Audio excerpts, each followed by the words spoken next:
Hello, I promise this is not becoming an Armored Core channel all of a sudden, but I've got one more Bandai Armored Core kit to look at here that I just finished the day of the recording of this video right here.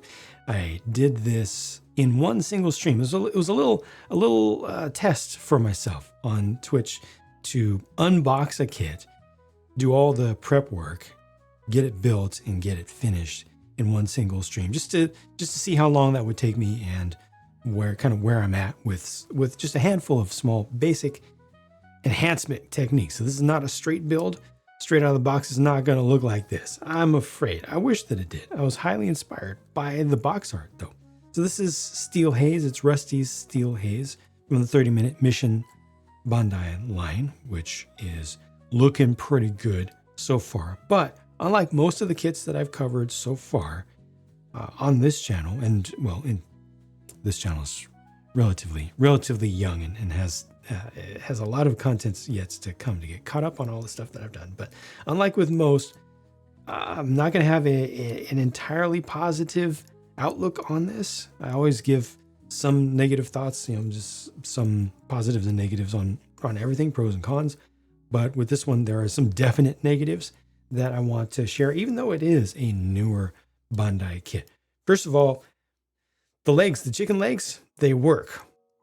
That is a good thing. They look really thin, and you might think that with all of this bulk, all the accessories and weapons and everything, that it wouldn't be able to stand up. I don't have trouble getting this to stand at all. Not at all. I can probably get it to stand on one foot. It doesn't have a lot of articulation, but I can probably get it to stand on one foot if I can figure out the right angle for it. I'm not going to focus on that right now, but lower extremities are in a really good place with this. The level of articulation for the level of the kit, I think is very good. The overall build generally felt nice. I really like the body on this thing too. Let me see. Did I actually do the right thing and do my overhead? I did. I like the core build on it because it has a lot of depth. And you build that depth. You feel it as the builder more so than you do looking at it after the fact. So I'm really happy with that. All the stuff straight down the core, the shoulders, that is good. What are not good on this are, not the shoulders, but the pauldrons, excuse me, not the shoulders themselves, but the pauldrons. What are not good on this are the upper extremities in general. First of all, on the Orbiter Nightfall, I complained that there wasn't much articulation in the wrists. This has none. So that one at least had the ability to rotate the wrists. This has zero articulation at the wrists, and it doesn't make up for it with articulation farther up the forearm. So you're really limited in your posing with the weapons there because of that. So I'm not able to overcome, for example, when I splay the arms out like that, I can't take this little pulse handgun and rotate it to be, perpendicular to the ground. It's always going to be on its side like that. I can't rotate it in or out either. I've got to rely on the upper arm rotation to move that in, and you see how immediately that's doing this kind of thing. We bring it here. Yeah, just not able to get all the angles that I ideally would like to see. The pauldrons are able to get out of the way of the upper arm, so I'm able to move this here and then do that. So that's able to splay out. Be very careful with this forward to back. Now I did some wash applications here, so my joints are a little bit tighter than normal. But this joint right here, this sub-assembly, that right there, here, let me zoom you in a little bit farther. That right up in there, that's not good. The way it's two pieces put together, and you can already see some stress forming there. And I even glued those parts. I cemented them on this side, and it still has stress that's trying to tear them apart at the mark. So I probably should, I don't know, maybe clamp them together or something. I very strongly recommend, if you're going to build this kit and you want to do some posing with it, not just leave it in one spot, do exactly that. Cement it better than I did, and let it dry, let it cure up for a day before you finish building the kit. Very first thing to do, find this point in the instructions, do that little two-piece assembly for the shoulder right there. Cement that together, where the two halves, kind of semicircles, come together like this.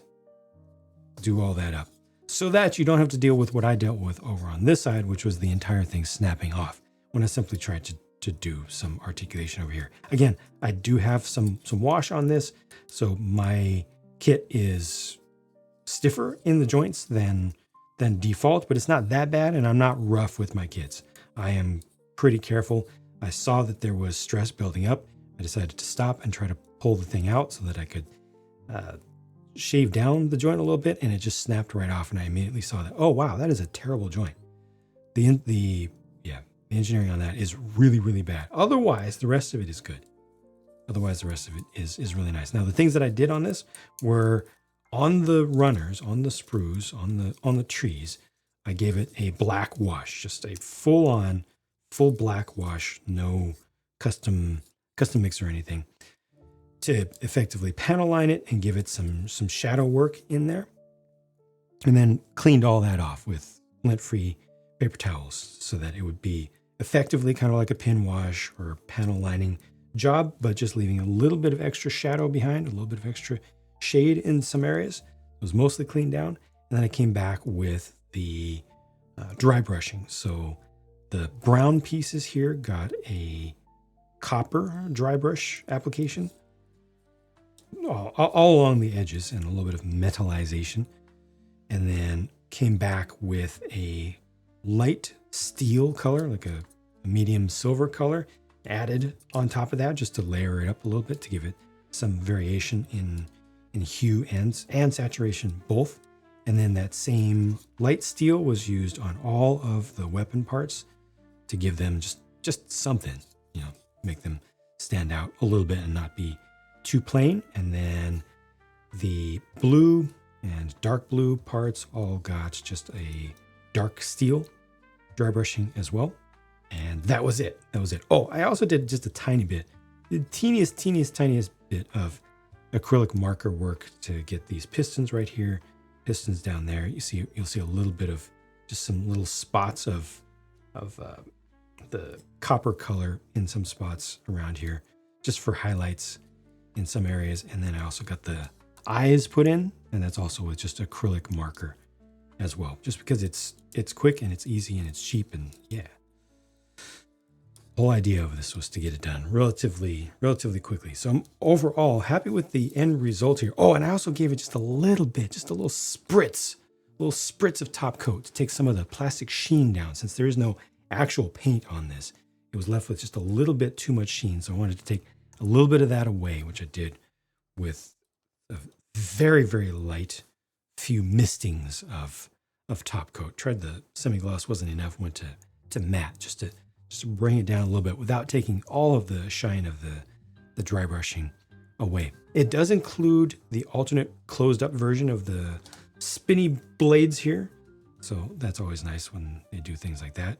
Obviously this responds really, really well to dry brushing to get all that detail to be just easier to see and to appreciate, because the detail that's molded in here is fantastic. Absolutely fantastic. As a static model, so nice. I could do a little bit of black around the thrusters, I suppose. Probably should have done that. Probably will do it at some point.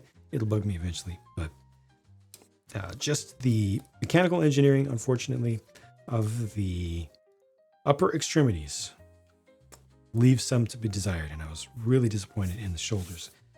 I very rarely encounter issues like that. Last time I encountered an issue like that was with the Kotobukiya frame arms Hector Joyeuse, because it uses the 3mm, 3.8mm class ball joints for the hips, and it's a 100 scale kit.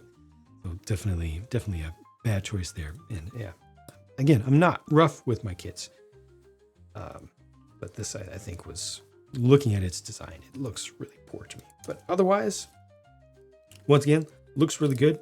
I am definitely not turned off from the Bandai line. I want to get more Bandai Armored Core kits in the future, because this team is gonna shape up pretty nicely. Is this guy leaning? He got a little lean? Yeah, he did.